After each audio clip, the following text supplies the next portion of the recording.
네, 2020년 12월 24일 밤 10시 14분입니다. 한 10분 전쯤인가요? 서울행정법원이 윤석열 검찰총장이 제기했던 집행정지 신청을 인용했습니다. 받아들였습니다. 따라서 윤석열 총장은 다시 검찰총장으로 업무 복귀를 합니다. 문재인 정부는 2번 연패를 했네요. 지난번 그 방희선 전 판사 변호사를 판사로 모시고 제가 질문을 하면서 하나하나 풀어본 것처럼 역시 같은 결과가 나왔습니다.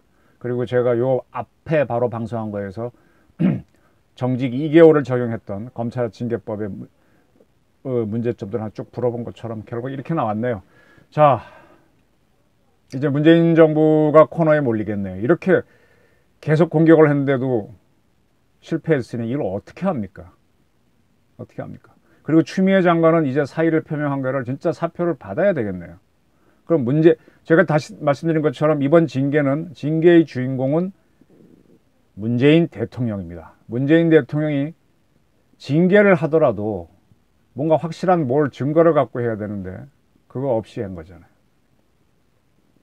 여기에 대한 책임을 져야죠.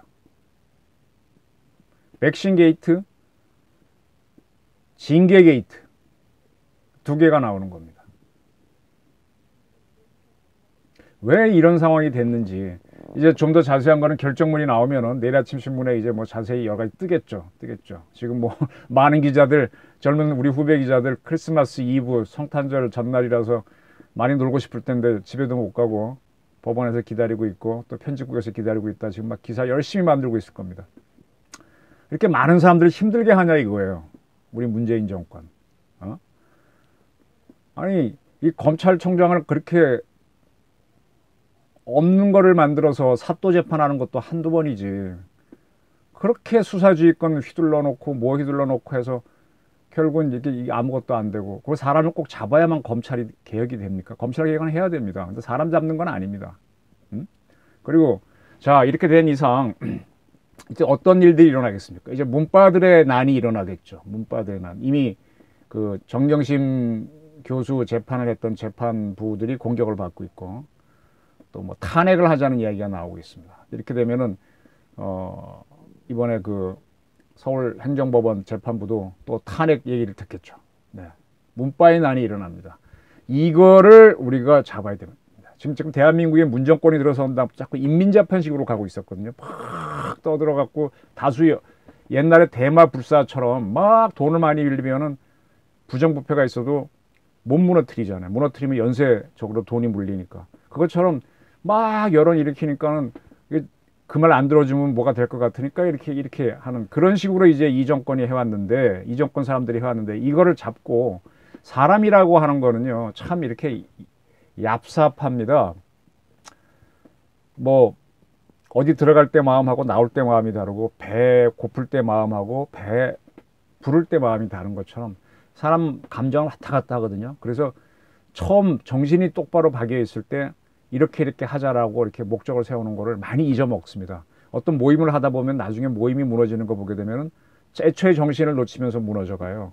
다툼이 생기거든요. 국가도 마찬가지입니다. 그래서 국가를 세우는 사람들은 뭔가 바른 정신이 있어서 막 세우는데 그걸 표현한 게 뭡니까? 그게 헌법입니다. 근데 헌법을 토대로 구체적으로 하나하나 쭉 어떨 땐 어떻게 한다. 그게 법률입니다. 그래서 자꾸 거기에 대비해서 나를 다시 돌리는 거, 정상화하는 겁니다. 네. 이걸 놓치고 그때 다수결로 막 이렇게 가게 되면요. 다수결의 원리라고 자꾸 좋아하시는데 그건 결정할 때는 맞을 수 있어요. 그러나 법으로 할 수 있는 걸 가지고 자꾸 다수결로 가다 보면 이게 정치 우선이 되면서 이것도 저것도 아닌 인민민주주의가 되는 겁니다. 문정부가 지금 일로 오고 있었어요. 문바들이 거기에 확 몰려갔었습니다. 5.18 왜곡 금지법, 대북전단 살포 금지법, 이런 법들이 자꾸 나오고, 그거 할 때마다 현장 가보십시오. 정말 광주 분들이 나와서 데모하시나요? 이상하게 아주 젊고 건장한 청년들이 와서, 그런 시위를 하고, 이게 뭔가 수상한 새끼들이 자꾸 여론을 몰고 가는 거거든요. 그렇게 휩쓸리게 되면 대한민국은 어떻게 된다? 이북이 되는 겁니다. 이북이 됐다 어떻게 됩니까? 가난해지고 나라 꼴이 많이 아니게 되고 나중에 외세한테 먹히는 조선 같은 나라가 되는 겁니다. 그래서 자꾸 이제 과거로 돌아가듯이 내 원래 정신이 뭐였느냐 헌법도 읽어보고 자꾸 이렇게 해야 되거든요. 그래서 대통령은 취임할 때 헌법을 지킨다고 선서하지 않습니까? 헌법을 자꾸 읽어보셔야 돼요. 문 대통령은 틈날 때마다. 그래서 지금 이렇게 됐습니다. 이게 이렇게 돌아가는 게 이게 법치입니다. 법치. 그때 감정에 따라 막 이리저리 쏠리는 그런 다수결로 가는 게 아니고 조국 교수의 부인 재판도 그걸로 가는 겁니다. 이 검찰 개혁이니 검경 수사권 조정이니 뭐 국정원법 개정안이 이런 것들이요 다 이 다수결로 갔는데 원래 그 기관이 고유 목적이 있는 겁니다. 이게 다 무시가 됐거든요. 이걸 바로 잡아야 됩니다.